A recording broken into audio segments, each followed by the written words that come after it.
Graça e paz, irmãos. Graça e paz, os irmãos que estão nos acompanhando pela live. E vamos abrir nossas Bíblias na carta de Paulo aos Filipenses, capítulo 1.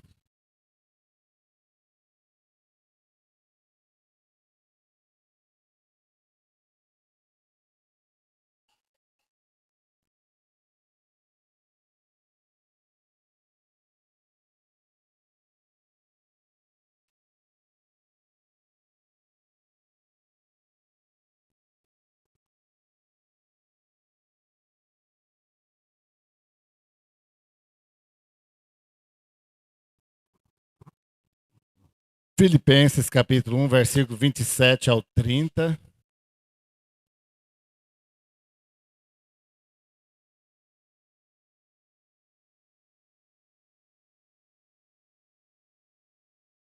Amém? Filipenses, capítulo 1, verso 27 ao 30 diz o seguinte: Somente deveis portar-vos dignamente conforme o evangelho de Cristo, para que, quer vá e vos veja, quer esteja ausente, ouça acerca de vós que estáis num mesmo espírito, combatendo juntamente com o mesmo ânimo pela fé do Evangelho. E em nada vos espanteis dos que resistem, o que para eles, na verdade, é indício de perdição, mas para vós de salvação, e isto de Deus. Porque a vós vos foi concedido em relação a Cristo, não somente crer nele, como também padecer por ele, tendo o mesmo combate que já em mim tendes visto e agora ouvis estar em mim. Amém? Deus, eu te dou graças, ó Pai, eu glorifico o teu nome, tu és santo, Pai, tu és poderoso. Abra, Senhor, nosso entendimento, Pai, quebranta, Senhor, nossos corações, ó Pai. Que possamos, Deus, neste momento, Deus, estar com nosso coração, nosso ouvido atento à tua voz e aprender do Senhor, Pai, em nome de Jesus. Muito bem, né? Então, Paulo escreve à igreja de Filipos, né? Quer dizer, aos filipenses.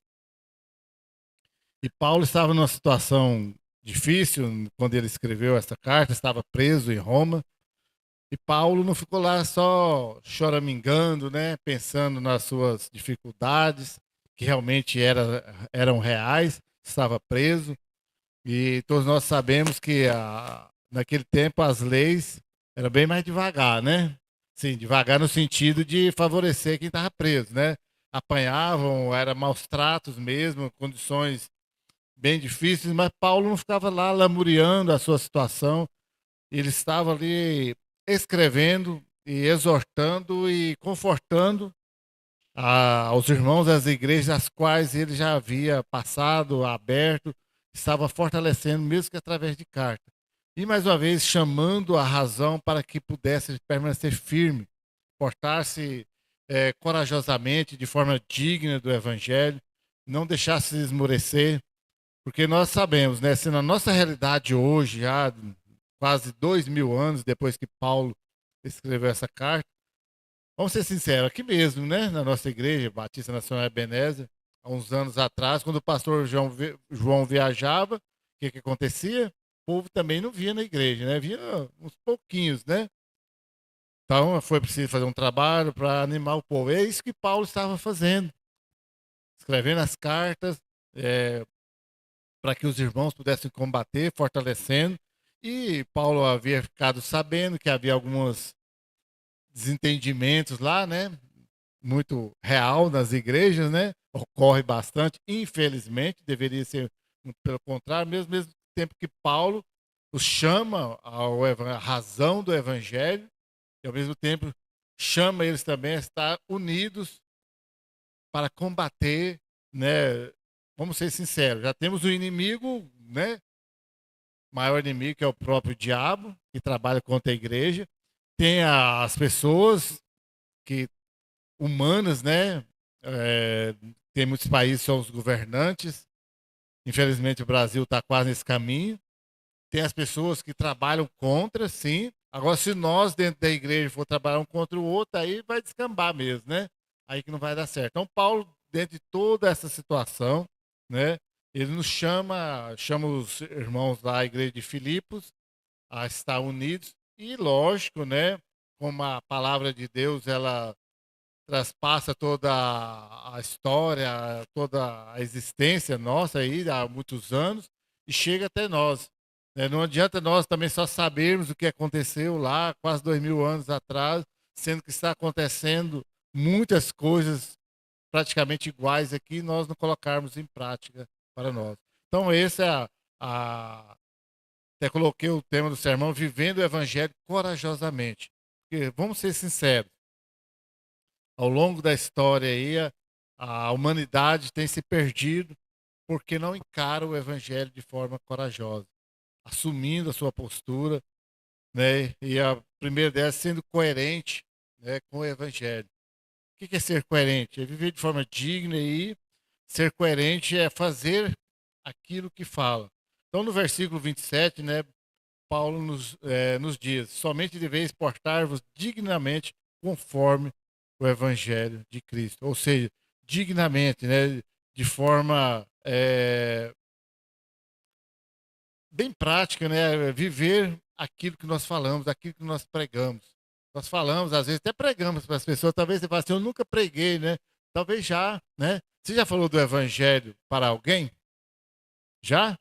Então você já pregou. Tal, mas aí se a pessoa olhar para você e falar assim, você vive aquilo que você fala, aquilo que você prega, ou você só quer que eu faça e você está de boa? Então nós, a ser coerente de forma digna com o evangelho, é isso. Devemos ser coerentes com a nossa língua, né? Aquilo que nós temos falado todos os dias, né? Estou usando muito esse exemplo, porque esses dias nós estamos lendo aí, para quem está fazendo a leitura bíblica, os evangelhos lá de Jesus Cristo. Estamos em João, né?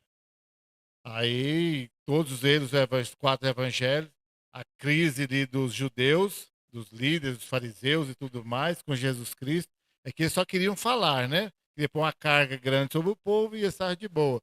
Jesus Cristo já veio completamente diferente, né? Coerente com o que ele pregava, com aquilo que ele ensinava e ele vivia. E nós? Então, nós devemos ter essa atitude. Paulo exorta os irmãos de Filipos a ter essa coerência. Eu falo porque lá, como diria, quando eu era criança pequena lá na roça, eu costumava falar assim, só da boca para fora não vai adiantar, né? Precisamos falar, mas ser coerente, viver. Devemos ser coerentes com a nossa atitude, o testemunho. Nós devemos testemunhar Jesus Cristo. As pessoas olharem em nós e ver a mudança na nossa vida. Ver a mudança de postura, a nossa forma de falar, de agir. E talvez você olhe assim, as pessoas olhem para nós e vai falar assim, mas o vocabulário é o mesmo, as roupas é a mesma, o jeito de se portar assim, no meio da sociedade é o mesmo. Né? Que crente que é? Então é o nosso testemunho para com o evangelho. Lógico que vai refletir na igreja, sim, mas é o evangelho de Jesus Cristo. Nós devemos ser coerentes com a nossa vida no meio da nossa família. Não se engane. Talvez muitas da sua família não querem ser crente, ou pelo menos não ainda. Mas eles, como sabem que você pelo menos fala que é, eles estão de olho em você. Estão de olho em você. Ah, mas fulano diz que é crente, né? E, e eu fui experimentado. Hoje em dia, né? Já passou muito dessa fase. Mas no início eu era experimentado constantemente.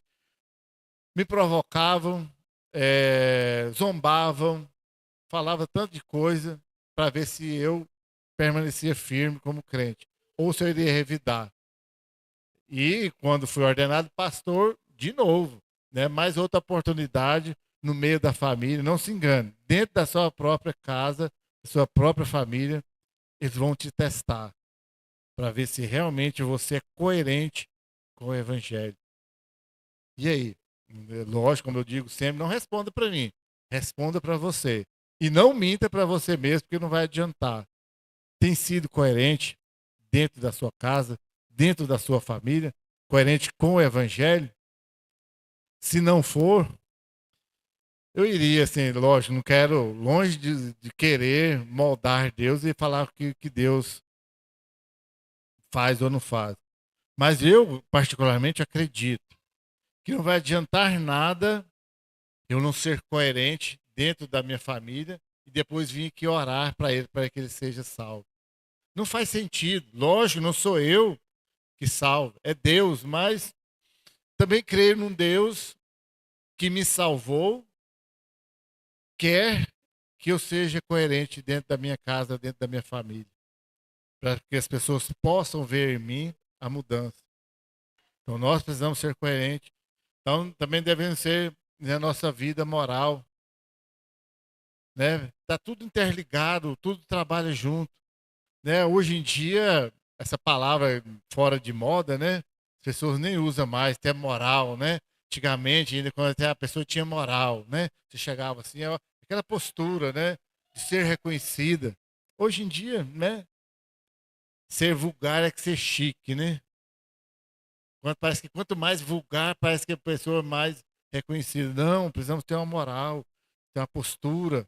As pessoas chegar e olhar assim, ver pessoa distinta, pessoa diferente, né? Hoje quer ser igual a todo mundo, mas Deus trabalha de forma diferente, dentro da moral, da postura, né? Diria das regras, né? Mas por que não dizer assim? Então, Paulo nos chama a lutarmos juntos em prol do evangelho. Mas com algumas dessas coisas que eu citei, nós devemos ser coerentes com tudo isso, senão a luta vai ficar pesada demais, vai ficar canseira demais, nós não vai dar conta. Chega uma hora que vamos sucumbir ao mundo. Infelizmente, se nós não observarmos alguns detalhes dentro da vida cristã, daqui uns dias eu me sucumbo, estou igual todo mundo, né? Daqui uns dias eu não quero mais nem saber negócio de igreja, né, de nada disso, de Bíblia, de Jesus Cristo, e acaba nos perdendo dentro dessas circunstâncias. Nós possamos, então, estarmos juntos. A igreja, ela foi criada para ser uma igreja unida. E é isso que Paulo chama os filipenses a viver, a combater, a estar firmes, porque os problemas que surgiam dentro da igreja, eles deveriam resolver juntos. O Evangelho, Jesus Cristo mesmo disse, né? Quando ele fala que uma casa dividida, ela vai cair. Não vai adiantar. Bichinho aqui, né? Nesse tempo a gente vai falando, o bichinho entra na boca da gente, e aí vai, né? Vamos. Um exemplo muito corriqueiro em nosso meio, que infelizmente tem, para citar um exemplo desse dentro da casa. Sabe quando o casal começa a desentender, começa a tomar um rumo que infelizmente chega ao divórcio, à separação? É porque em um determinado momento não deram conta de andar mais junto, de conversar, de pensar junto, de fazer, não sei, aí vai, né, e variadas circunstâncias. Há casos, né, terríveis, né, que o homem tenta e a mulher não quer, outro caso a mulher tenta e o homem não quer, tem casos que nenhum não quer e o negócio descamba. É só um exemplo. E aí acaba por separar a casa, digamos, a casa fica dividida ao ponto de dividir realmente. E assim a igreja.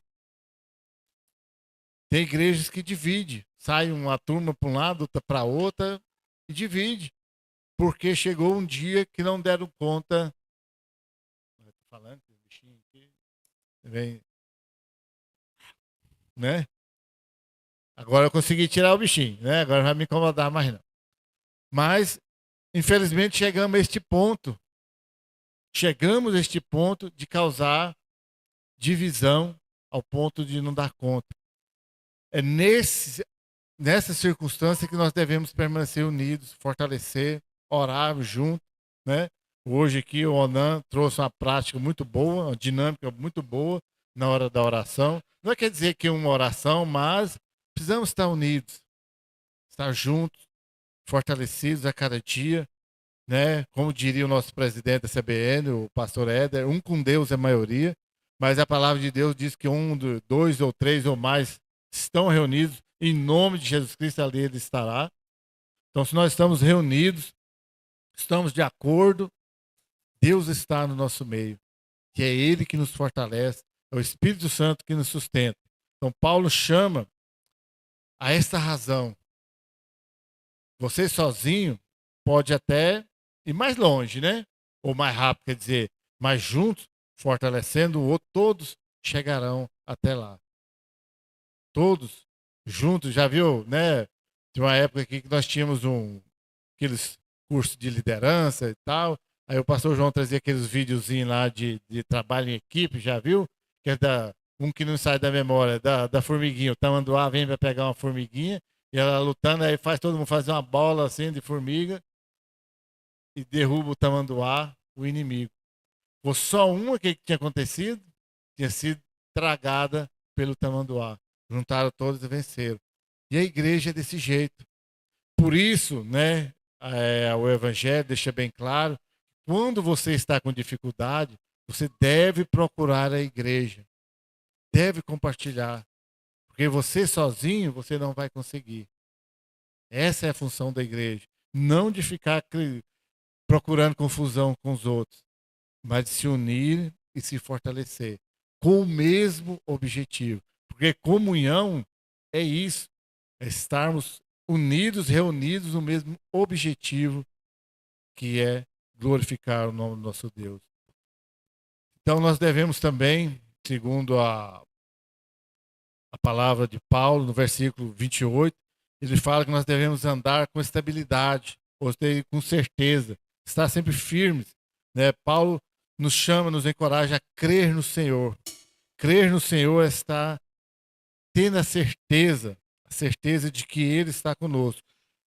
Desde o início da igreja, né, o mundo sempre se opôs ao Evangelho. Aliás, né, o início da igreja começou ali com Jesus Cristo, os seus 12 discípulos, apóstolos, e aí segue e chega até nós. Mas o que aconteceu? Desde quando Jesus Cristo chama os seus discípulos ali e começa a anunciar o Evangelho, o reino de Deus, já levantou gente para se opor. E não é diferente. Tem uns lugares que é mais, outro lugar menos. Se você pesquisar aí, países, né, com ditaduras, com comunismo, eles não aceitam o evangelho. Matam mesmo, prendem, matam, se opõem ao evangelho de Jesus Cristo. E sempre foi assim. Infelizmente tem isso. Mas Paulo encoraja eles a combater aqueles que eram contra. Não tenhas medo dos que levantam contra a igreja, porque a igreja de Jesus Cristo jamais será derrotada. As portas do inferno não prevalecerão contra a igreja de Jesus Cristo. A Igreja Batista Nacional Ebenezer faz parte desse todo que é a igreja de Jesus Cristo. Então, o que Paulo fala para os filipenses, fala para nós, é permanecermos firmes, lutando sempre aos que opõem ao evangelho. Paramos de criar confusão entre nós e focamos no evangelho, de combater aqueles que estão contra o evangelho. Então nós devemos permanecer firmes em face das dificuldades. É lógico que a dificuldade minha, de cada um de vocês, contribui para que o resultado seja difícil, seja negativo. Porque um problema de um, problema de outro, e nós queremos resolver só entre nós, eu com o meu, você com o seu problema, e acabamos de esquecermos de fortalecer, de orar uns pelos outros, muitas vezes. Paulo, né, e os primeiros crentes, eles enfrentaram muita perseguição mesmo, da qual nós sabemos, é lógico, pelos relatos bíblicos, relatos da história, livros, e às vezes quando eu já assisti alguns filmes, já assisti filmes lá de cristãos, sendo espetáculos, né, em Roma, né, no Coliseu e em tantos outros lugares. A gente cita muito Roma, o Coliseu, porque era o maior palco de tudo isso, dessas atrocidades. Mas desde o início, e hoje ainda ocorre muita perseguição. Como eu disse, nos países que é proibido o evangelho, que é proibido falar o nome de Jesus Cristo, que é proibido ter Bíblia é muita perseguição. Matam, queimam, né? De uns anos atrás, né? A Sandra estava com um vídeo lá que ela não deu conta de assistir. Na África, queimavam, não é assim, não desmerecendo nenhuma situação, mas quando nós olhamos lá o relato de Sadraque, Mesaque e Abednego, que foi lançado na fornalha de fogo, ainda que Jesus Cristo foi lá e os livrou, mas uma fornalha, em tese, se não fosse Jesus Cristo, eles teriam queimado rapidamente, né? Nesse vídeo, caçando um dia, não sei se ela se perdeu, se ela ainda tem, estava queimando um pouco fogo, né? Queimando aos poucos as pessoas, ao ponto de não resistir e caía de tanta dor, sofrendo. Essa é a perseguição. Essa é a perseguição da qual nós só vimos através de vídeos, de relatos. E eu fico imaginando, como seria a nossa fé se nós chegássemos a um ponto desse? E nós ainda reclamamos só de vir um dia que está chovendo, um dia que o ar tá desligado, está quente, um dia que está muito frio, um dia que o João não quer ter hora nenhuma, né? Aí tem outro menino brincando, tem isso, tem tantas coisas, nós estamos reclamando. Essa nossa reclamação é muito pequena diante das perseguições que ocorrem, que já ocorreram, pessoas que deram as suas vidas em amor a Jesus Cristo. Às vezes eu fico preocupado. Se chegar esse tempo aqui, espero que não, mas não estamos isentos disso. Como será? Como que eu vou reagir? Seja, talvez você nunca tenha parado para pensar sobre isso. Se te falar agora, você nega Jesus Cristo ou você morre? Qual que você quer? Para você continuar vivo, você tem que negar Jesus Cristo. Muitos cristãos já passaram por isso. E Paulo, inclusive, chegou a este ponto, estava preso quando ele escreveu essa carta. Por isso nós devemos permanecer firmes na nossa fé, na certeza que Jesus Cristo está conosco, independente das circunstâncias. Às vezes nós cantamos aqui, né? Não importa a circunstância, mas para muitos a circunstância ainda tem importado. Só quando está tudo bem. Vamos ser sinceros. Quantas vezes nós estamos desanimados ao ponto de o último lugar que nós gostaríamos de estar é na igreja, é no culto. Eu mesmo já tive muitas vezes que não estava com mínima vontade de vir para a igreja, mas vim assim mesmo. Mas nós devemos permanecer firmes em Jesus Cristo, porque Deus, Ele começou a boa obra em nós e Ele vai completá-la. Independente de todas as nossas circunstâncias, Ele vai completá-la, porque Deus ele é perfeito. Em tudo que Ele faz, Ele é perfeito. Ele não vai começar a obra dele na vida do Wesley e parar pelo meio do caminho. Não, Ele chamou, Ele salvou, Ele vai completar. Ainda que eu venha a resistir, que eu venha a me opor, que eu dê canseira, mas Ele vai completar. Ainda que eu me afaste dele por um tempo, mas Ele vai me buscar e vai completar a obra. Agora, quando eu compreendo todo esse trabalho de Deus, essa obra de Deus, e não resisto tanto à ação do Espírito Santo em mim, aí eu estou no lucro dobrado de ser salvo e vivendo essa vida de forma mais agradável comigo mesmo. E vamos ser sinceros, naqueles dias que você está angustiado, irado, né? É terrível. Você sofre mais do que deveria. A vida já tem canseira demais, né? Todos nós temos, né? Cada um tem os seus problemas, são reais, né? São difíceis, dói, dói. Mas passar tudo isso sem ter uma perspectiva, sem ter uma razão, sem um rumo, um alvo a ser seguido, acredito que é muito pior. Por isso nós vimos tantas pessoas se perderem, tirarem, ao ponto de tirarem sua própria vida, porque perderam sua expectativa. A psicanálise deixa que foi um jeito deles tentar aliviar a dor que eles estavam sentindo. A dor chega a um ponto insuportável que eles não querem mais. Mas nós temos Jesus Cristo. Temos um objetivo, temos um alvo a ser seguido. E é essa certeza que Paulo chama razão. Está tudo difícil? Sim, você está difícil, mas Paulo estava difícil também. Lembra lá quando ele e Silas estavam presos, o que eles estavam fazendo? Cantavam, glorificando a Deus. Eles estavam presos e ainda acorrentados. Para ver que a situação não era boa, né?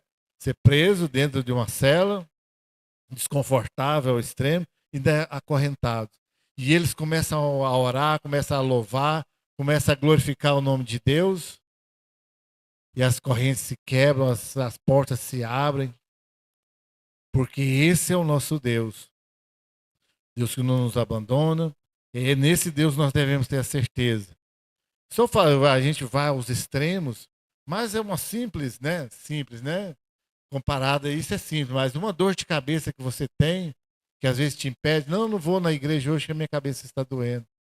Tá, mas e aí, cadê a minha fé? De crer que, mesmo se a dor não passar, mas estarei lá. E que Deus vai curar, sim, vai retirar. Ele pode, Ele é poderoso. Então, a certeza da salvação em Cristo e a firme esperança de sua volta é que não nos deixa nós esmorecer. Que não nos deixa abandonar a nossa fé. Creia, creia que você é salvo e aguarde firme na esperança que Ele está voltando para nos buscar. Aí vai acabar toda essa dor, todo esse problema, todas essas dificuldades, todo esse sofrimento vai passar. E Paulo, nos versos 29 e 30, ele nos chama, né, que esse sofrimento em Cristo é um privilégio. Que ele nos fala que não só o crer, mas o padecer. Porque em uma época de tanta dor, de tanto sofrimento, de tanta tristeza, o que nós menos queremos é sentir dor, é sofrer. E é comum, lógico, né? Não é agradável sofrer, não é agradável sentir dor, mas todas as orações que nós fazemos, a maioria delas são para quê? Para tirar a dor, para tirar a doença, para tirar toda a insegurança, todo o sofrimento. É isso que nós oramos. Mas eu costumo dizer sempre, não de mim mesmo, né, com base na Bíblia, que tem, lógico, o sofrimento causado por nós mesmos, as dores nós procuramos, nós, né, cometemos tantas besteiras e as consequências traz dor, mas há aquele sofrimento que nós sofremos em Cristo Jesus, porque nós escolhemos ouvir a voz dele, servir ele como um filho, em prol do Evangelho de Jesus Cristo. Porque nós servimos a Cristo, nós sofremos dores, mas nós não renunciamos. Nós somos privilegiados por sofrer em Jesus Cristo. E é nessas horas que ele nos fortalece. E Paulo fala, né, em outros trechos que quando estou fraco, é que estou forte, porque eu preciso de Jesus Cristo. Então, no seu sofrimento, na sua dor, lembre que você não dá conta de resolver. Lembre-se que você precisa de Jesus Cristo. Né? O conceito de ir a Deus quando está na dor é verdadeiro, porque é na dor que nós realmente entender que nós não damos conta. E aí nós desarmamos de nós mesmos e reconhecemos que precisamos da ação de Deus. Então, sofrer em Cristo não é um castigo, é um privilégio. Talvez as pessoas, né, naqueles loucuras lá, daqueles monges do Tibete, da China, lá, já viu, né, naqueles filmes lá, aqueles retalhando lá, aqueles negócios achando que estão se purgando, estão tornando santo, aquilo é pura besteira, né? Que lá é obra do inimigo na vida deles. Né? O nosso sofrer é anunciar o evangelho, ser chacoteado, ser não aceito pelas pessoas, você ir lá e anunciar e as pessoas rir de você. Você não tem vergonha de assumir que é crente. Ah, eu não sou crente, as pessoas vão rir. Sou crente, não sou aceito pelas pessoas, e daí? Então, tanto o sofrimento quanto a fé é uma dádiva dada por Deus. Quando eu creio em Jesus Cristo, vem as adversidades, vem as provações que Deus vai colocar em nós. Talvez muitas das nossas dores são provações, sim, de Deus, e vai nos provar a nossa fé, a ponto de saber se realmente nós o queremos, se nós o amamos. Então, o sofrimento, ele aproxima o crente de Deus, aproxima. E é isso que Paulo estava falando lá aos Filipenses, que a dor deles, as acusações que eles estavam sofrendo, as dificuldades, as afrontas que os não crentes estavam é, contra eles, era justamente para fortalecer, para provar que eles eram realmente firmes em Jesus Cristo. Aí eu citei alguns exemplos aí, né, dos mártires, né, as pessoas que deram a vida por Jesus Cristo, e eles foram testados ao extremo e foram aprovados em Jesus Cristo. Nós queremos tantas aprovações das pessoas neste tempo e esquecemos de ser aprovados em Jesus Cristo. Então nós devemos permanecer firmes, firmes na nossa fé em Jesus Cristo, para sermos aprovados por Ele. Então, é dos nossos frutos espirituais que vão comprovar essa aprovação de Jesus Cristo. No versículo 30 especificamente, Paulo fala, né, sobre esse conflito, né, que estava tendo lá dentro da igreja e as perseguições que estava tendo, a resistência, né? Quando ele deixa bem claro que ele sabia o que era isso. Lembrando mais uma vez que ele estava na prisão quando ele escreveu. Então ele escreve, né, com propriedade o que estava acontecendo. Tipo assim, o problema de vocês não é tão grande assim quanto o meu. E eu estou aqui firme. Então cada vez nós olhamos, né, e olho, cada vez tenho problemas, sim, lógico, como todo mundo tem. Mas eu olho à minha volta e vejo as pessoas têm muito mais problemas do que eu. Aí talvez é a hora de eu perguntar, e o que, que eu estou fazendo por aquelas pessoas? Talvez eu não vou lá nem, né, conversar 5 minutos com ela, porque eu não tenho tempo, não estou interessado, não estou afim. Talvez eu vou lá, ela vai pedir alguma coisa, ou eu vou gastar meu tempo, vou gastar gasolina até ir lá. É desse jeito, né? Tá tanta correria, tanta coisa para fazer, as pessoas precisam trabalhar. Mas e aí, visitar os outros que estão pior do que eu, na situação mais difícil? Nós não temos querido fazer tanto isso, né? Então nunca devemos pensar que na sua vida está tão ruim que não tem outro pior do que nós. Porque sempre tem um pior do que nós.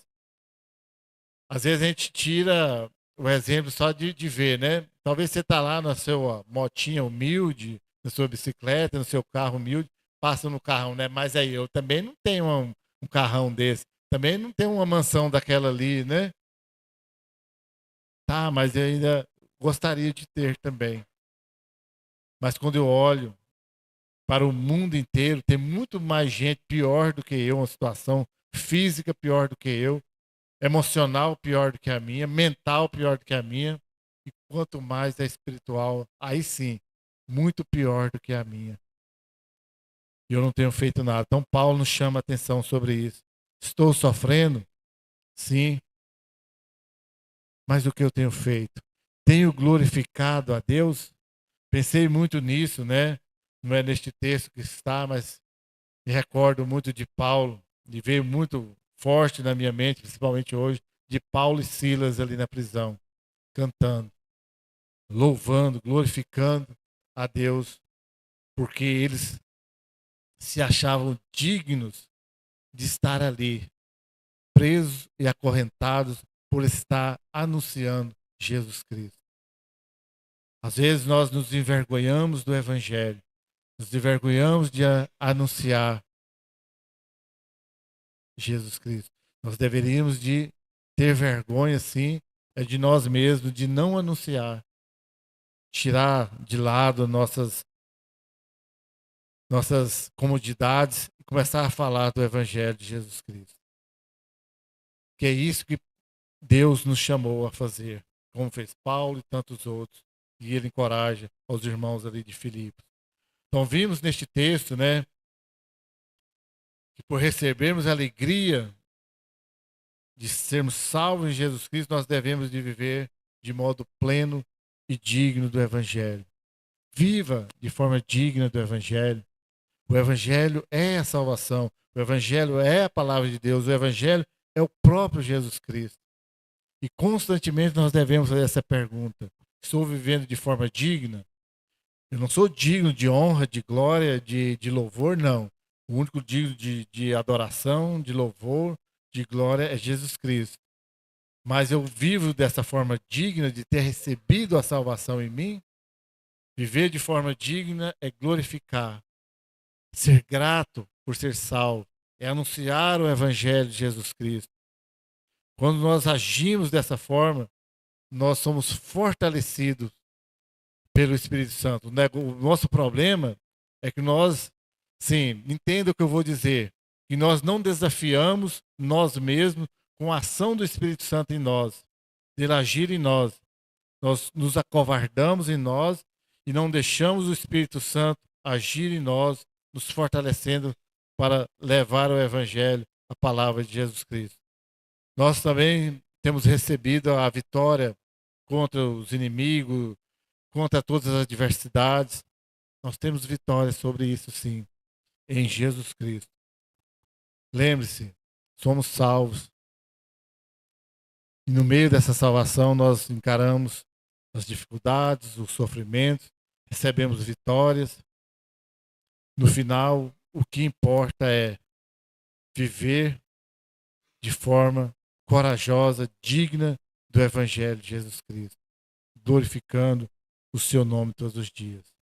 Mais uma vez, para encerrar, eu digo, viva de forma digna do Evangelho.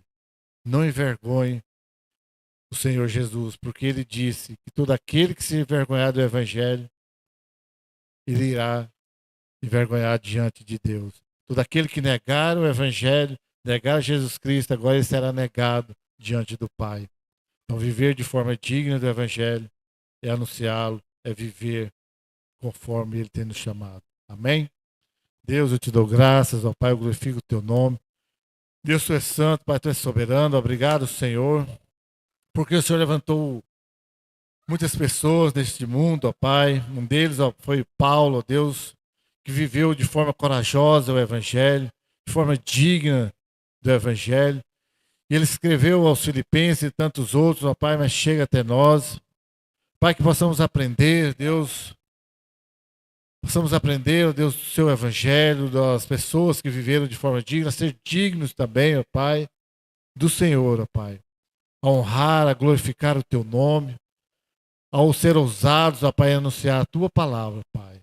Para que pessoas, ó Deus, possam, ó Deus, ser alcançadas através do teu Evangelho, Pai, em nome de Jesus. Amém.